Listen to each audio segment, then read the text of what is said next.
Good morning, viewers.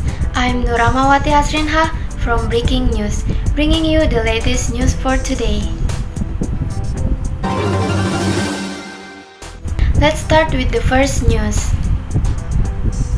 The flooding, caused by days of heavy rain, has blocked roads and forced businesses in the capital to close. Areas including the Central Business District were inundated and traffic was gridlocked as residents struggled to move around the city. Some 20,000 people have abandoned their home as officials warn that the rain could worsen in the next few days. The governor of Jakarta has declared a state of emergency. He also said he was committed to making a breakthrough in efforts to tackle the flooding. Social media pictures showed people wading through almost neck-high water in some parts of the city, while in others, the waters were up to 2 meters deep. Jakarta resident Bambang urged the government to do more to stop floods in future. The dams are no longer sufficient to hold the water, he said. Yayat Supriyatna, an urban planning expert, told the CNN that Jakarta's drainage system is still the same as it was in the Dutch colonial era and should rebuild. The floods are caused by the failure to manage and sustain the rivers as water reservoirs. I suggest the governor dredge the rivers because if the rivers are deeper the better the system will function. The Jakarta Post said 2 of the people killed in the capital were children aged 13 and 2 years old. State funds are available to help those affected by the flooding following the declaration of the state of emergency, which will remain in effect until 27 January. The second news is BTS becomes South Korea ambassadors after presidential event United Nations General Assembly. On Tuesday, South Korea President Moon Jae-in appointed BTS as the special presidential envoy for future generations and culture. He presented BTS with their certificates of appointment as his special diplomatic envoys and expressed gratitude for the group's role in enhancing the nation's global stature. For the ceremony, the boys met the president at the main building of the Blue House, the office and residence of South Korea's president in Seoul. Donning black masks and black suits on Tuesday morning, the boys attended a ceremony marking the start of their roles. The president conferred a letter of appointment to each of the 7 members, along with gifts of a diplomatic passport and fountain pen. Many fans have caught their attention on the diplomatic passport given to them as a representative of South Korea.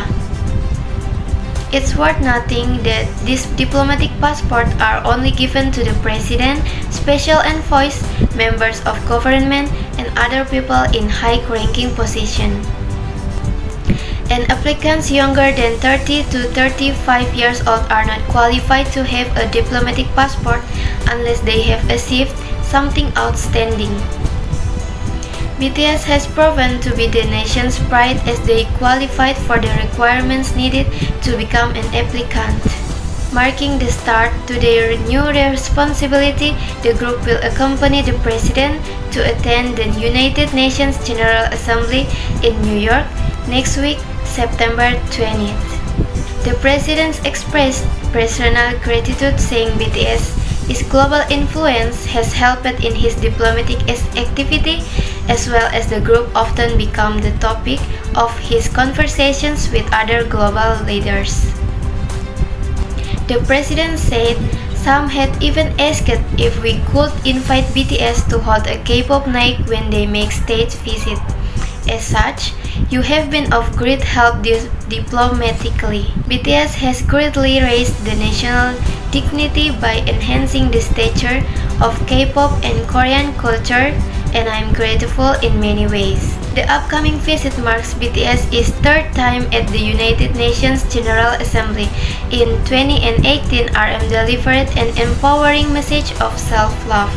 No matter who you are, where you're from, your skin color, your gender identity, just speak yourself. Last year, through a pre-recorded video, the 7 members presented a message urging young people around the world to remember and seek their dreams despite challenges they may face in the time of the pandemic. They are holding diplomatic passport, United Nations ambassadors of goodwill. They are representing South Korea's future generations and culture. And the last news is, can boosters prevent hospitalizations due to the Omicron?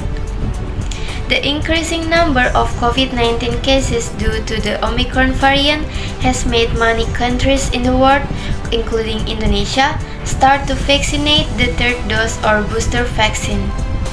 Head of the Center of Molecular Biology Research (PRBM), HMAN, the National Research and Innovation Agency (BRIN), Wien Kusaryoto, explained that giving the booster vaccine can reduce the risk of hospitalizations due to infection with the Omicron variant by up to 89% in various countries, such as the UK and the United States.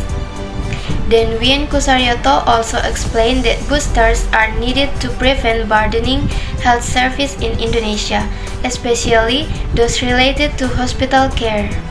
Furthermore, Kat said the 2-dose Pfizer-BioNTech vaccine after 6 months also reported a decrease in protection to only 2%.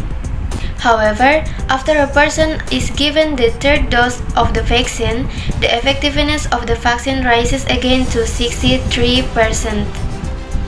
Studies suggest that the Omicron variant is more contagious, but the severity of the infection is lower.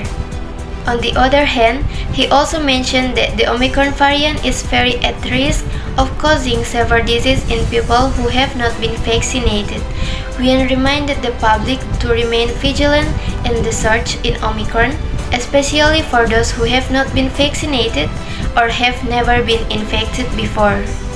Therefore, according to him, preventive measures are needed within the discipline of health protocols.